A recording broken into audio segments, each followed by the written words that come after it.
Happy birthday বাবা। অনেক ধন্যবাদ। তোমার এই ৭০তম জন্মদিনে তোমাকে উইশ করতে পেরে আমি খুবই আনন্দিত। তোমার জন্য একটা সারপ্রাইজও আছে।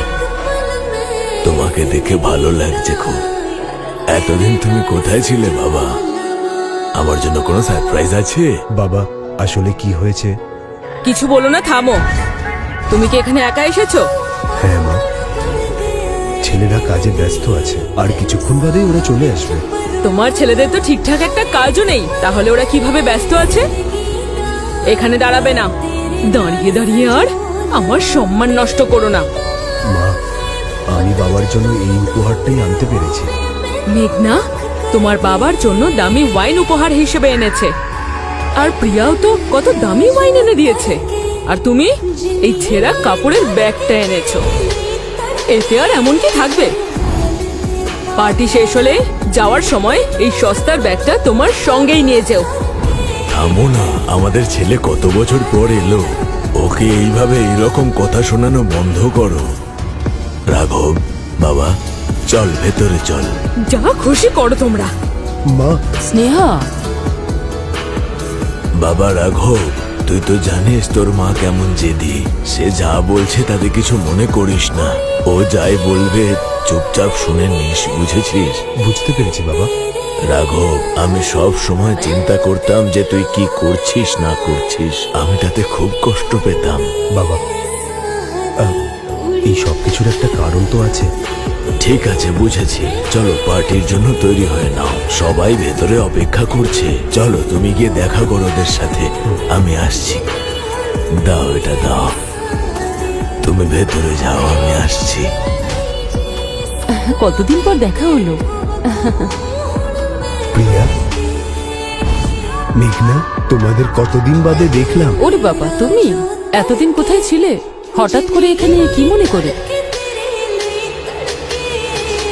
মেঘনা, প্রিয়া, তোমরা এরকম জায়গায় দাঁড়িয়ে আছো কেন? এখানে তো এসিও নেই, আর তুমি দাঁড়িয়ে দাঁড়িয়ে খাচ্ছ কেন? যাও ভিতরে ডাইনিং হলে যাও, ওখানে এসি আছে, আরাম করে খাও। ওকে মা। দাঁড়াও, তুমি কোথায় যাচ্ছ?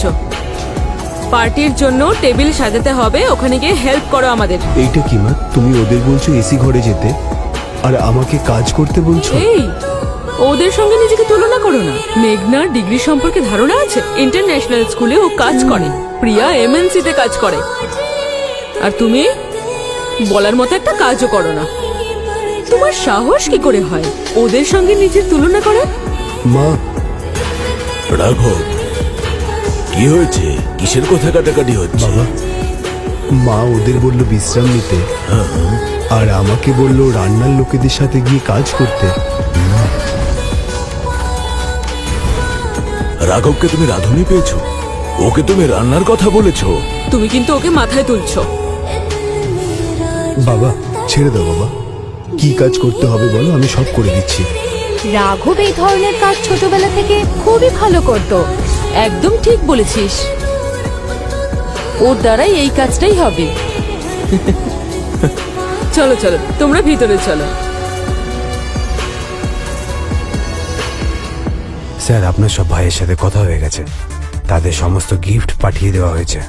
সমস্ত গিফটই কিন্তু ইম্পোর্ট করা। Really? Thanks Miller. Welcome sir. আমি তাহলে আসছি। You take care. Okay okay sir.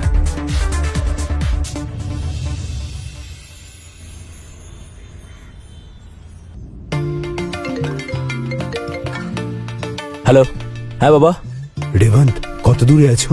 বাবা অন দ্য ওয়ে, গাড়িতে। ওকে ওকে রেবন্ত, আসার সময় কিন্তু একটু দেখে শুনে এসো, রাস্তাটা কিন্তু খুবই খারাপ। তুমি একদমই চিন্তা করো না বাবা। আচ্ছা বাবা, তুমি তো অনেকদিন পর ওখানে গেলে, ওখানে সবাই তোমার সাথে ভালো ব্যবহার করেছে তো? হ্যাঁ, ওরা সবাই খুব ভালো ব্যবহার করছে। তোমরা সাবধানে এসো। ঠিক আছে বাবা, আমি আসছি। হ্যাঁ।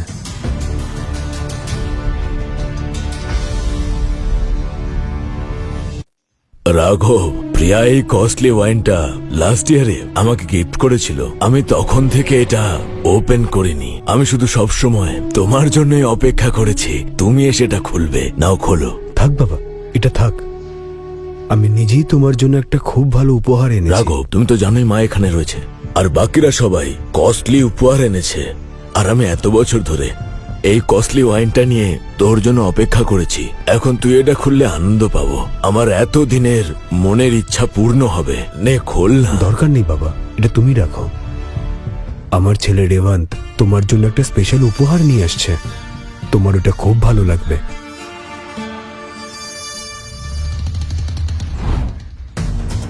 এই এখানে কি করছো?